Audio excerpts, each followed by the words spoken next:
Chez Honda, des belles routières, il y en a eu plusieurs. Citons par exemple cette Pan-Européenne qui est arrivée d'abord sur le marché en 1100 puis ensuite qui a évolué vers 1300 cm3. C'est une vraie GT à l'européenne. Regardez, carénage enveloppant, superbe protection de la bulle, des valises intégrées, une mécanique noble, un V4 orienté face à la route, transmission par cardan. Elle était faite pour rouler longtemps et à deux. Et elle, bien sûr, elle n'existe plus au sein du catalogue depuis plusieurs années. On peut aussi trouver ça. Honda Deauville 700, toujours d'occasion bien sûr, puisqu'elle a été retirée du catalogue par Honda parce qu'elle ne respectait plus les normes. Petite routière, une mini GT plus adaptée à la ville, mais elle était très confortable de toute façon sur la route. Regardez la dimension de cette selle, pilote passager, on n'en fait presque plus des selles comme ça sur les motos. Toujours des valises parfaitement intégrées, profilées, une transmission par cardan, très populaire dans les années 80-90 et puis maintenant les constructeurs ont complètement délaissé la transmission par cardan. Et puis un petit bicylindre en V, plutôt linéaire, pas très performant, mais ça suffisait pour cette moto. Sur Motostation, il suffit de publier un photomontage d'une future Deauville ou d'évoquer par sondage le retour possible de cette Deauville au sein du catalogue et le compteur s'affole complètement, c'est pas compliqué, tout le monde veut une nouvelle Deauville. Pour l'instant elle n'arrive pas, mais d'ici 2022 peut-être. Alors, aujourd'hui si on veut une routière chez Honda, eh bien il faut choisir ça, Honda NC 750X DCT. Une routière, oui, mais de type crossover.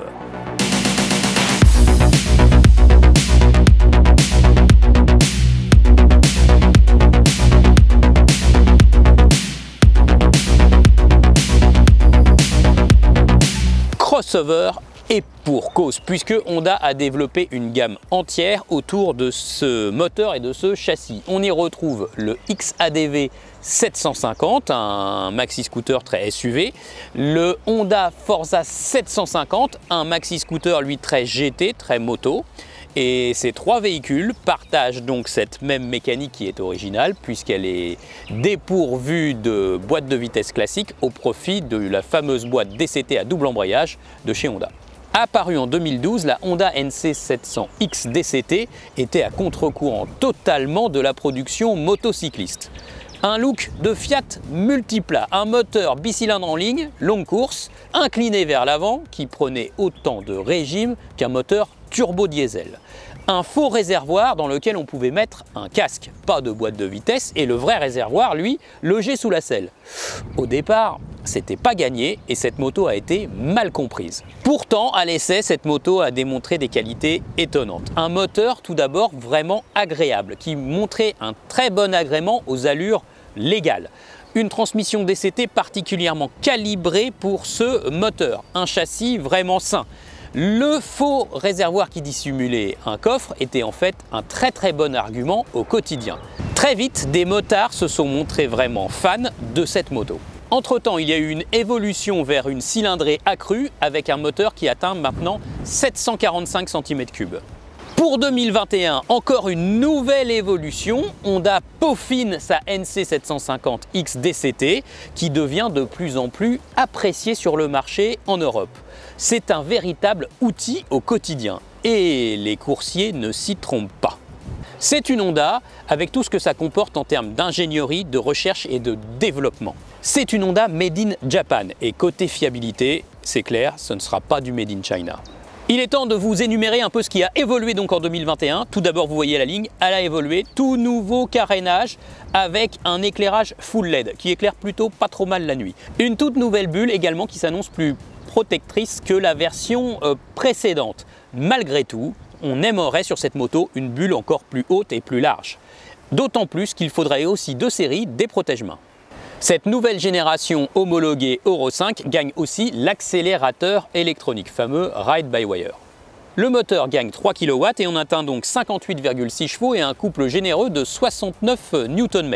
Il existe toujours bien sûr une version homologuée à 2.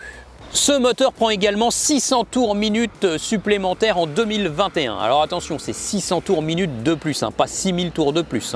Et ce moteur de toute façon ne prend pas beaucoup plus de 6000 tours minutes en usage courant. La philosophie donc apaisée et conservée.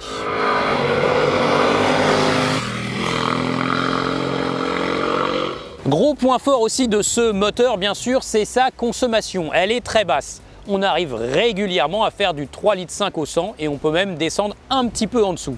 C'est un vrai argument au quotidien et également en balade. Boîte de vitesse totalement revue avec les 3 premiers rapports raccourcis et les 3 derniers rapports allongés. Qu'est-ce que ça donne? Un moteur un peu plus nerveux à bas régime, notamment dans toutes les parties sinueuses ou en ville également.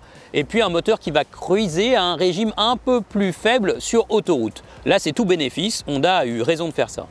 On retrouve aussi un nouveau calage de distribution, même si à l'oreille, ça ne s'entend pas trop. On garde la même sonorité de bicylindre parallèle, calé un peu comme un bicylindre en V, comme les générations précédentes.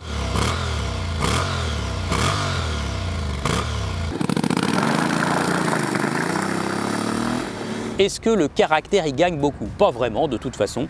C'est toujours un peu le même caractère moteur. C'est un moteur avec du couple, beaucoup de rondeur, énormément de souplesse, très agréable aux allures légales, très agréable aussi en reprise, mais ce n'est absolument pas un foudre de guerre et c'est à l'opposé de la philosophie calme de cette moto. 3 modes de conduite plus un mode user au sein duquel on va pouvoir entièrement modifier tous les paramètres. Le traction control, le frein moteur, la réponse de l'accélérateur, on peut tout paramétrer. Ces modes de conduite sont bien distincts, il y a vraiment une différence à la conduite entre le mode rain, très mou, très souple, et le mode sport qui va être plus nerveux, qui va être plus adapté à une conduite dynamique en virage. Bref, il y a tout ce qu'il faut de toute façon pour trouver un mode qui vous convienne.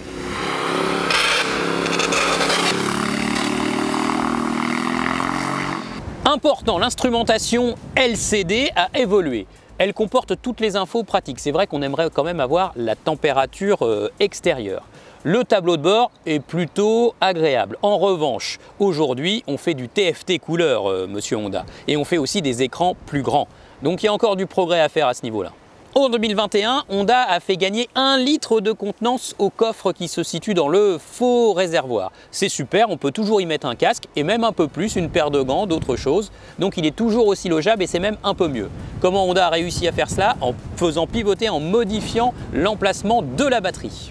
En plus de ce coffre dans le faux réservoir, on peut aussi lui ajouter des valises en option chez Honda. Elles sont plutôt pratiques, qualitatives, elles sont étanches, on a vérifié, il n'y a pas de problème.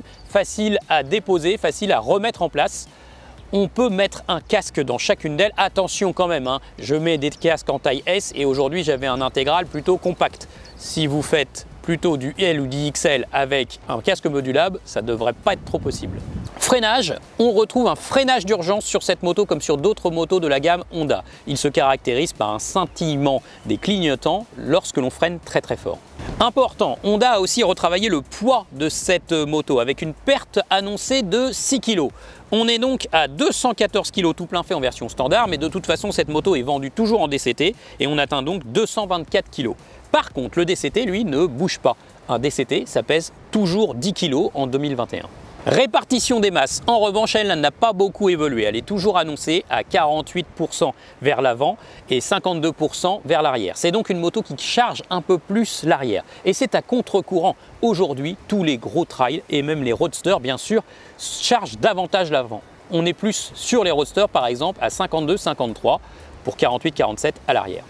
Ce châssis très atypique avec ce moteur très incliné vers l'avant et cet empattement très long. Qu'est-ce que ça donne? Ça donne une moto naturellement très stable, elle est très saine. Elle est plutôt collée par terre dans les virages, cette moto. On peut arriver à mettre finalement pas mal d'angles et même voir faire frotter les GoPro.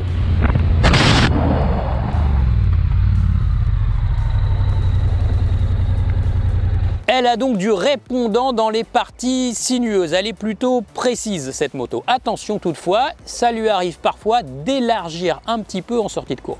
Si de prime abord on pourrait penser que c'est un petit peu un trail, cette moto, ça ne l'est pas bien sûr. Des jantes de 17 pouces à bâton, une position de conduite qui finalement permet quand même un peu la conduite debout, mais très vite on comprend que finalement, hormis des chemins roulants, elle ne fera pas de tout-terrain.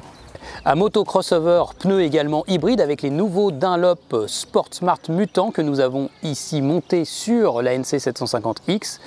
Des pneumatiques qui répondent à l'appellation Mud and Snow par Dunlop et qui, vous le voyez bien, de par leurs nombreuses sculptures, sont particulièrement adaptés à l'hiver. Nouvelle selle pilote et passager aussi pour 2021. Important, la selle pilote a été abaissée à 800 mm. On a donc gagné 30 mm en hauteur de selle sur ce millésime 2021 et on va en reparler. Pour ce qui est de la qualité des selles, elles sont super bien dessinées et elles sont même jolies. En revanche, côté confort, c'est pas si exceptionnel. Passer 200 km, franchement, j'ai eu un peu mal aux fesses. Comment le constructeur Honda a-t-il donc perdu 30 mm de hauteur de selle sur sa moto, 30 mm 3 cm? Tout simplement en réduisant la course des suspensions d'autant. Avant, nous avions 150 mm, 15 cm, maintenant on n'a plus que 120 mm, 12 cm à l'avant comme à l'arrière.